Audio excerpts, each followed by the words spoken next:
अरे, आप बैठ के ये वीडियो क्यों देख रहे हो? भाई खड़े हो जाओ। सुना नहीं अपोलो हॉस्पिटल्स वाले क्या कह रहे हैं? Sitting is the new smoking.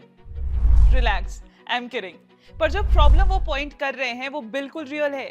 Desk jobs, लंबे स्क्रीन टाइम और सेडेंटरी लाइफस्टाइल क्वाइटली इंडियंस को डायबिटीज, हार्ट डिजीज और ओबेसिटी जैसे क्रॉनिक प्रॉब्लम्स की तरफ धकेल रहे हैं। I know it's quite unfortunate, लेकिन इस सिचुएशन में भी जो इंसान एक इन्वेस्टिंग अपॉर्चुनिटी ढूंढ ले वो है असली इन्वेस्टर। और हमें ऐसे कुछ धुरंधर मिले भी बाय द वे, तभी हमारे व्हाट्सएप विद स्टॉक्स सीरीज में हमें ये कुछ कमेंट्स भी देखने को मिले। दोस्तों, ग्लोबल इन्वेस्टर्स क्लियरली डिकोड कर चुके हैं कि हेल्थ केयर की डिमांड अब साइक्लिकल नहीं रही, ये स्ट्रक्चरल है। हमारे जीने का तरीका, हमारी एजिंग पॉपुलेशन और काम करने का स्टाइल इसे ड्राइव कर रही है। इसीलिए हॉस्पिटल स्टॉक्स में सीरियस कैपिटल फ्लो हो रहा है, private equity funds controlling stakes ले रहे हैं, फॉरेन इन्वेस्टर्स एंट्री कर रहे हैं और लीडिंग हॉस्पिटल चेन्स के वैल्यूएशंस दोबारा रीरेट हो रहे हैं। ऐसे ही FY25 में हॉस्पिटल्स और डायग्नोस्टिक्स सेक्टर्स में FDI इनफ्लोज लगभग 13,000 करोड़ तक पहुंच गए, जो FY22 के कंपैरिजन में डबल से भी ज्यादा है। पर आपको पता है ये हॉस्पिटल सेक्टर हमेशा से ऐसे नहीं था। एक समय ऐसा भी था जब हॉस्पिटल स्टॉक्स को ज्यादा इन्वेस्टर्स अटेंशन नहीं मिलती थी। लोग कहते थे कि ये कैपिटल हेवी बिजनेस है, रिटर्न्स लिमिटेड होते हैं, ज्यादा एक्साइटिंग सेक्टर नहीं है। लेकिन 2019 के बाद से चीजें ड्रास्टिकली बदली। पर ऐसा क्या बदला?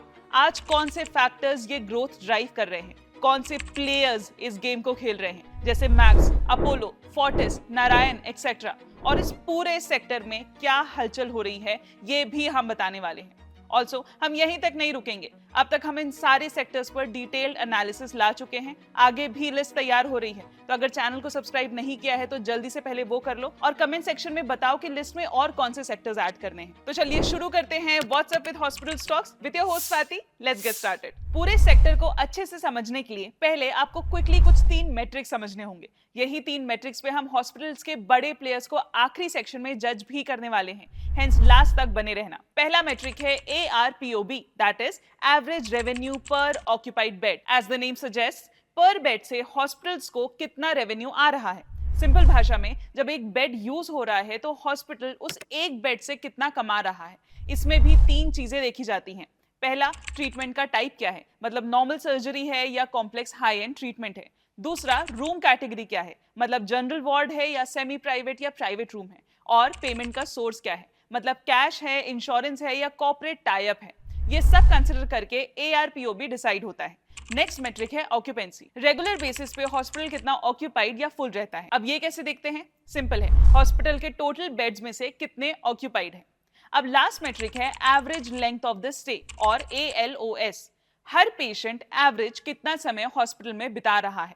मेडिकली सेफ तरीके से अगर स्टे छोटा हो तो सेम बेड्स का यूज करके हॉस्पिटल ज्यादा पेशेंट्स ट्रीट कर सकते हैं। तो याद कर लो इन 3 टर्म्स को। पहला ARPOB, पर ऑक्यूपाइड बेड कितना रेवेन्यू आया। दूसरा, ऑक्यूपेंसी, हॉस्पिटल कितना फुल रहता है। तीसरा, ALOS, पेशेंट कितने समय तक रुकता है। ये टर्म्स पूरे वीडियो में बार बार सुनने को मिलेंगे, तो याद रखना। इतना समझने के बाद अब रियल क्वेश्चन पे आते हैं कि 2019 में ऐसा क्या हुआ कि हॉस्पिटल स्टॉक्स की पिक्चर ही बदल गई।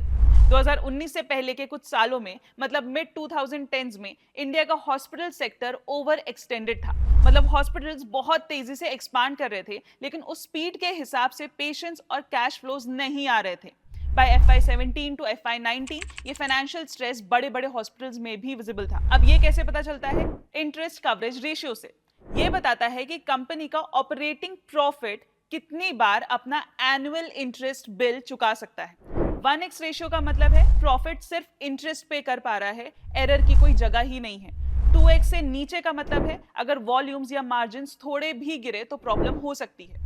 उस पीरियड में कई लार्ज हॉस्पिटल चेन्स का रेशियो 1 to 4x के बीच था। प्रैक्टिकल लेवल पर इसका मतलब ये था कि ज्यादातर प्रॉफिट सिर्फ डेट का इंटरेस्ट चुकाने में जा रहा था। नए इन्वेस्टमेंट्स, एक्सपेंशन या शॉक एब्जॉर्ब करने के लिए फ्लेक्सिबिलिटी काफी कम थी। इसी वजह से पेशेंट स्टेबल होने के बाद भी बैलेंस शीट्स टाइट लग रही थी। 2017 से 19 के बीच जो हॉस्पिटल्स डेली ऑपरेटिंग मार्जिन्स में स्ट्रॉन्ग थे, उनका भी ROCE कम होता हुआ दिखाई दिया। रीजन सिंपल था, नए हॉस्पिटल्स जल्दी फिल नहीं हो पा रहे थे और उनको प्रॉपरली सेट होने में ज्यादा टाइम लग रहा था। पैसा पहले ही लग चुका था, लेकिन उसका रिटर्न धीरे धीरे आना स्टार्ट हुआ, इसीलिए रिटर्न्स थोड़े वीक लग रहे थे, चाहे बिजनेस चल ही क्यों ना रहा हो। सेक्टर लेवल पर भी देखें तो 2019 से पहले के नंबर्स एकदम क्लियर स्टोरी बता रहे थे। हॉस्पिटल्स जितनी तेजी से ग्रो कर रहे थे उतनी स्ट्रांग उनकी बैलेंस शीट नहीं थी। FY19 का ही एग्जांपल लो, पूरे सेक्टर का डेट टू इक्विटी लगभग 0.75x था, जो इतना अलार्मिंग नहीं था, लेकिन असली प्रॉब्लम यहाँ थी इंटरेस्ट कवरेज रेशियो की, जो था सिर्फ 1.5x। मतलब ऑपरेटिंग प्रॉफिट बस इंटरेस्ट पे कर पा रहा था। उससे भी बड़ी दिक्कत थी डेट सर्विस कवरेज का 1 से कम होना। मतलब लोन रीपेमेंट के लिए कैश भी टाइट था, क्योंकि इंटरनल कैश फ्लो कंफर्टेबली काम नहीं आ रहा था। सिंपल शब्दों में, हॉस्पिटल्स चल रहे थे पर कंफर्टेबल पोजीशन में नहीं थे। थोड़ा सा भी पेशेंट वॉल्यूम्स या प्राइसिंग में झटका आता तो कैश फ्लो प्रेशर में आ सकता था। मार्जिन्स भी यही स्टोरी बोल रहे थे। इतनी सारी कैपिटल इन्वेस्टमेंट के बाद भी पैट मार्जिन्स लगभग जीरो के आसपास ही थे। शोइंग की स्केल बढ़ रही थी पर प्रॉफिट नहीं आ रहा था। यहाँ कोर प्रॉब्लम क्या थी? प्रॉब्लम थी स्ट्रक्चरल। हॉस्पिटल्स ने एक्सपेंशन पहले कर ली पर बैलेंस शीट उतनी स्ट्रांग नहीं थी। नए बेड्स ऐड हो गए लेकिन वो जल्दी फिल नहीं हो पा रहे थे। प्राइसेस बढ़ाने की पावर कम थी और स्केल का फायदा अभी नहीं आया था। लेकिन 2019 के बाद चीजें बदलना शुरू हुई, स्ट्रैटेजी बदली। फास्ट एक्सपेंशन के पीछे भागने के बजाय हॉस्पिटल्स ने नए बेड्स ऐड करना स्लो किया और फोकस शिफ्ट किया ऑपरेशंस को स्ट्रांग बनाने और फाइनेंशियल एफिशिएंसी इंप्रूव करने पर। और इसका इंपैक्ट FY24 तक क्लियरली दिखने लगा। डेट लेवल्स कम हुए, ऑपरेटिंग प्रॉफिट्स इतने इंप्रूव हुए कि इंटरेस्ट और रीपेमेंट्स कंफर्टेबली कवर हो गए। सिंपल भाषा में, अर्निंग्स की क्वालिटी बेटर हो गई, प्रॉफिटेबिलिटी में भी बड़ा जंप आया। FY19 से FY24 के बीच ऑपरेटिंग मार्जिन 14% से बढ़कर 22% प्लस हो गए। मतलब जो कैपिटल पहले से लगा हुआ था अब वो फाइनली अच्छे रिटर्न्स देने लगा। और यहीं से मार्केट का कॉन्फिडेंस आया। जब अर्निंग स्टेबल हुई, प्रेडिक्टेबल हुई और बैलेंस शीट स्ट्रांग दिखी तो मार्केट ने सेक्टर को री रेट करना शुरू किया।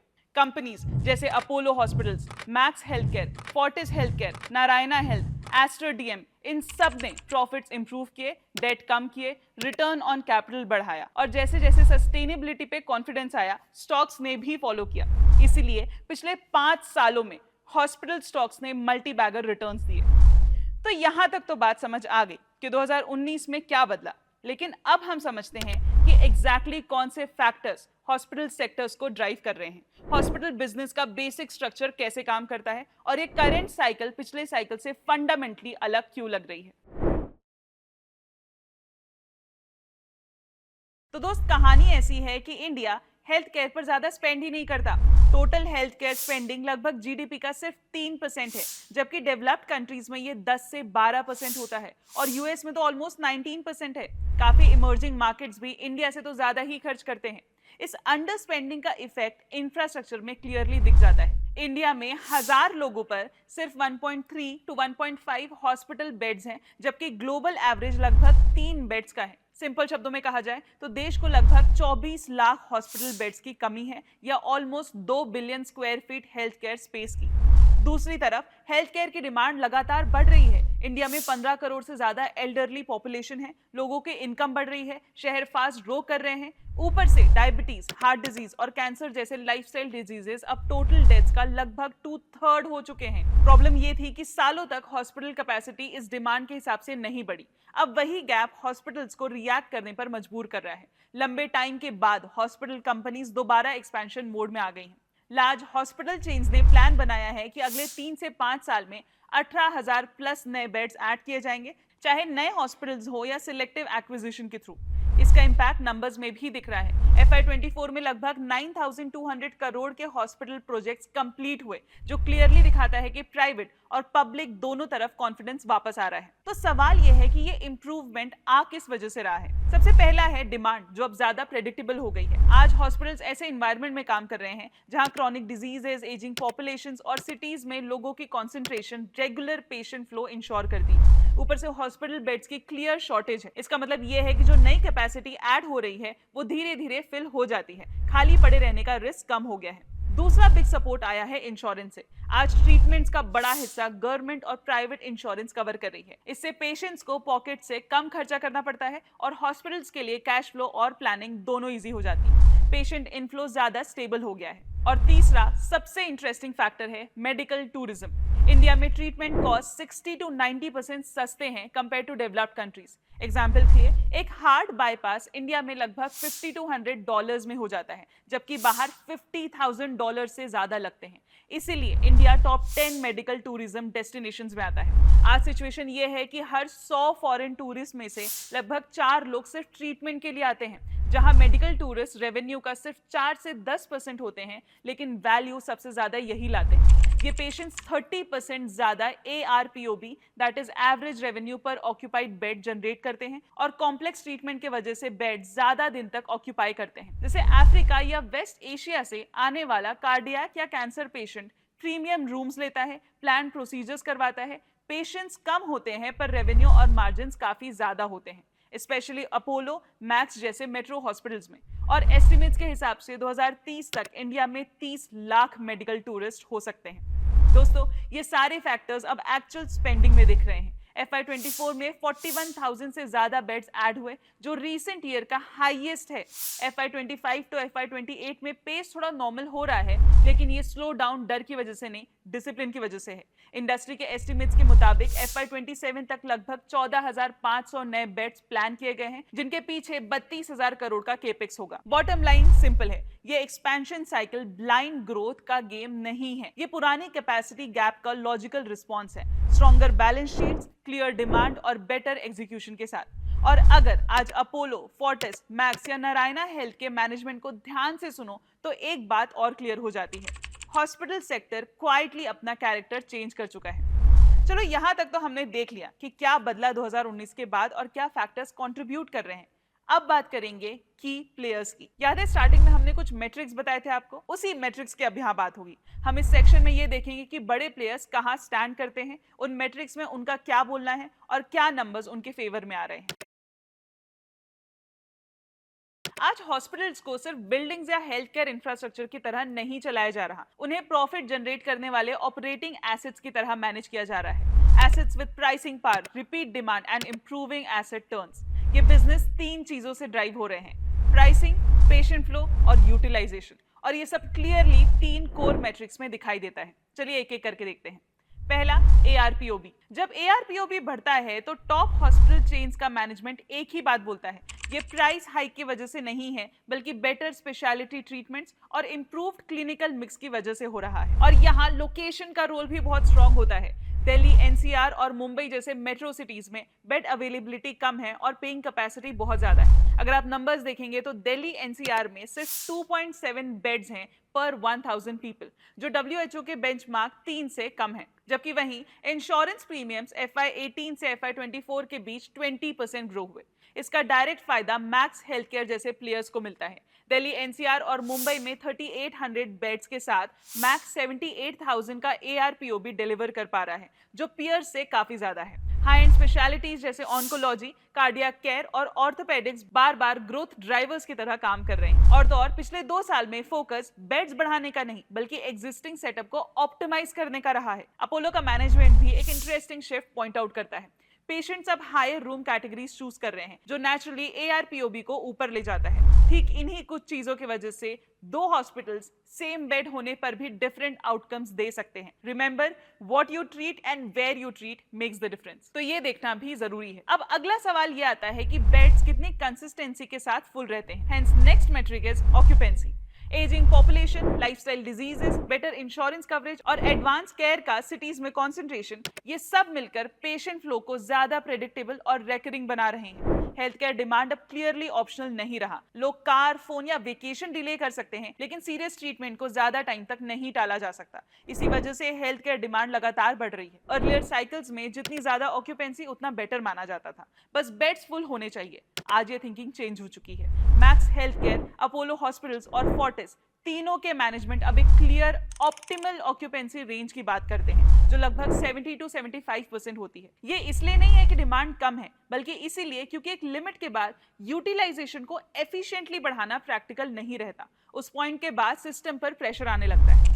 अभय सोई of max health care clearly कहते हैं, हॉस्पिटल्स होटल्स नहीं होते। अगर बेड्स फुल हो गए और इमरजेंसी पेशेंट्स आ गए तो सिस्टम पे प्रेशर आ जाता है, वेटिंग टाइम बढ़ता है, कंप्लेंट्स बढ़ती है। Hence the change narrative। इसमें भी देखा जाए तो मैक्स हेल्थ केयर थोड़ा आउटलायर है। फोर्टिस और अपोलो जहां 64 to 70% ऑक्यूपेंसी पर ऑपरेट कर रहे हैं, max mid 70s occupancy maintain करता है। रीजन सिंपल है, दिल्ली एनसीआर रीजन में मल्टीपल हॉस्पिटल्स एक ही क्लस्टर में होने की वजह से पेशेंट्स को नेटवर्क के अंदर इजीली शिफ्ट किया जा सकता है। इससे बेड्स कंसिस्टेंटली यूटिलाइज रहते हैं, ना कभी ओवरफुल होते हैं और ना ही पूरे खाली होते हैं। फोर्टिस के सीएफओ विवेक गोयल का भी कहना है कि उनके हॉस्पिटल्स पहले से ही ऑप्टिमल लेवल्स पर ऑपरेट कर रहे हैं, इसलिए अब फोकस यूटिलाइजेशन को जबरदस्ती बढ़ाने का नहीं बल्कि नेटवर्क में नए बेड्स ऐड करने का है।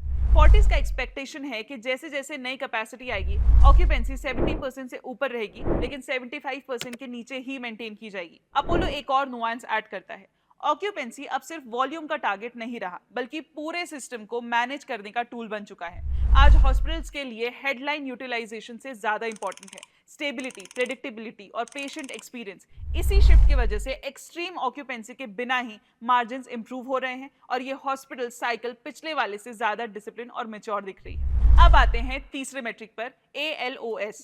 अगर ऑक्यूपेंसी बताता है कि हॉस्पिटल कितना भरा है, तो ALOS बताता है बेड कितनी एफिशिएंटली रीयूज हो रहा है। शॉर्टर स्टे, वो भी केयर कॉम्प्रोमाइज किए बिना, मतलब सेम इंफ्रास्ट्रक्चर से ज्यादा पेशेंट्स ट्रीट हो सकते हैं। हॉस्पिटल मैनेजमेंट की बातों से ये क्लियर है कि ALOS अब सिर्फ कॉस्ट कटिंग का टूल नहीं रहा, अब इसे सोच समझकर मैनेज किया जा रहा है। जहां क्लिनिकली सेफ हो वहां स्टे कम की जा रही है और जहां पेशेंट की कॉम्प्लेक्सिटी या एज डिमांड करती है वहां लॉन्गर स्टे को एक्सेप्ट किया जा रहा है।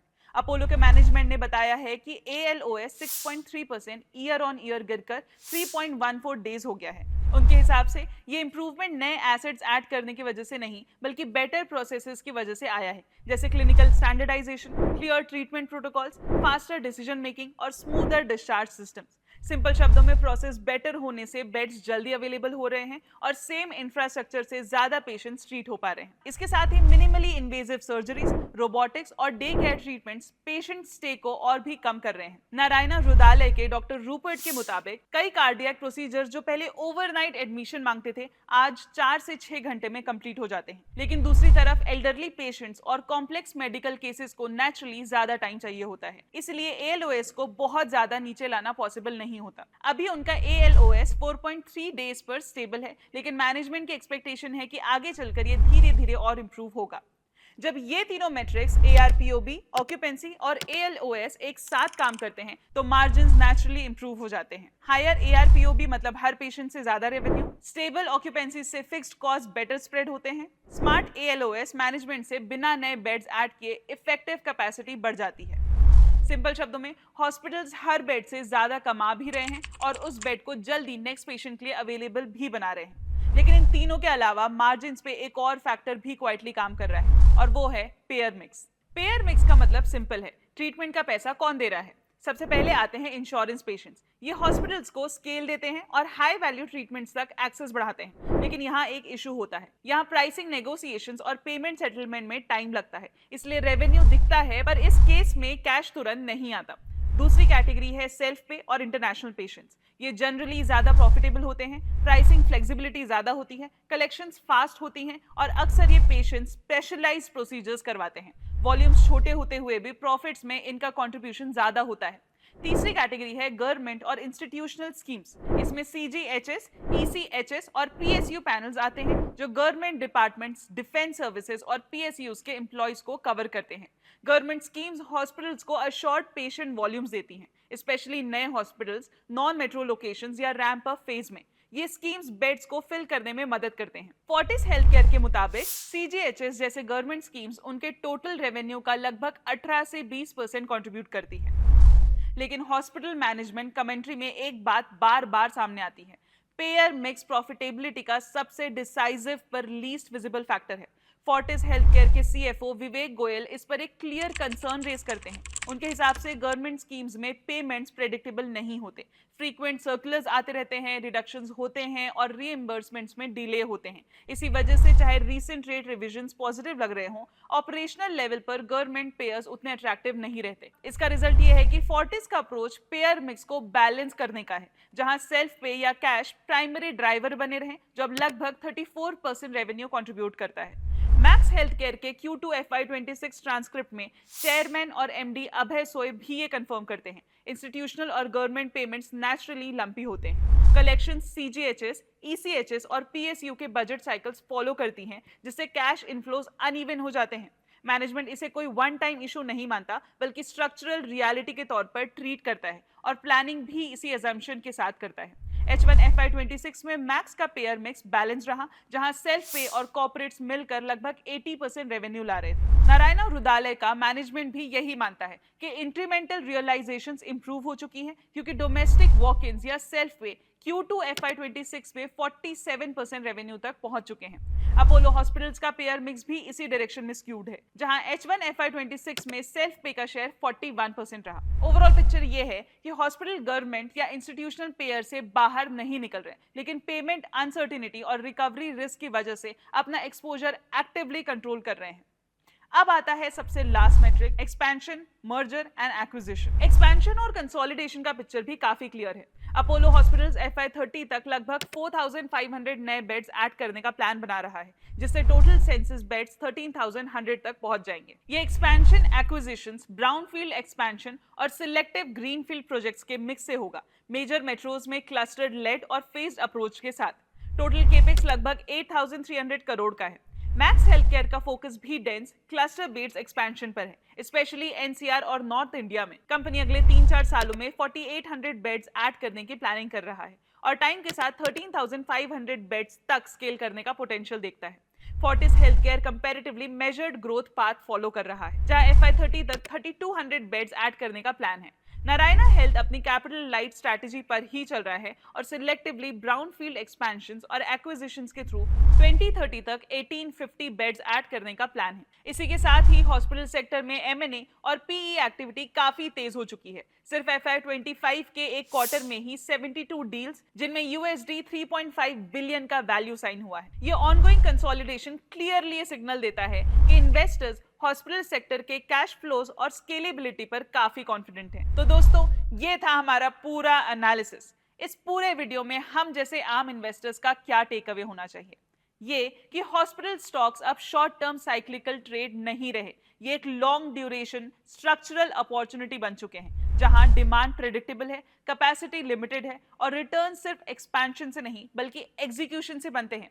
इंडिया आज भी हेल्थ केयर के मामले में स्ट्रक्चरली अंडर प्रिपेयर्ड है। देश GDP का काफी कम परसेंटेज हेल्थ केयर पर खर्च करता है, जबकि डिजीज बर्डन काफी ज्यादा है और ग्लोबल स्टैंडर्ड्स का गैप बड़ा है। ये गैप ना तो खत्म हुआ है, ना ही ओवरनाइट क्लोज होने वाला है, और इसी मिसमैच की वजह से हॉस्पिटल सेक्टर चुपचाप एक बेटर, स्ट्रॉन्गर फेज में एंटर कर चुका है। एनालिस्ट भी मानते हैं कि ये ट्रेंड सिर्फ शॉर्ट टर्म का नहीं है। इंडस्ट्री रेवेन्यू 16 to 18% ग्रो करने की एक्सपेक्टेशन है, जहां ऑक्यूपेंसी 62 to 64% पर स्टेबल रहेगी, ARPO भी 6 to 8% ग्रो करेगा और ऑपरेटिंग मार्जिन्स 22 से 24% के रेंज में रह सकते हैं। इसीलिए इन्वेस्टर्स के लिए सवाल ये नहीं है कि हेल्थ केयर डिमांड बढ़ेगी या नहीं, ये तो ऑलरेडी डिसाइडेड है। असली सवाल ये है, कौन से हॉस्पिटल्स, ऑपरेटर्स इस डिमांड को कंसिस्टेंटली स्ट्रॉन्ग, सस्टेनेबल और लॉन्ग टर्म रिटर्न्स में कन्वर्ट कर पाएंगे। अगर आपको ये डीप डाइव वीडियो और ब्रेकडाउन यूजफुल लगा हो तो वीडियो को लाइक करें और उन लोगों के साथ जो लॉन्ग टर्म इन्वेस्टिंग में इंटरेस्ट रखते हैं उनके साथ शेयर करें। चैनल को सब्सक्राइब करना ना भूलें, ताकि ऐसे सेक्टर डीप डाइव्स आगे भी मिलते रहें। और कमेंट्स में जरूर बताना कि नेक्स्ट कौन सा सेक्टर आप चाहते हो कि हम डिकोड करें। मिलते हैं अगले वीडियो में। Investments in securities market are subject to market risks. Read all the related documents carefully before investing.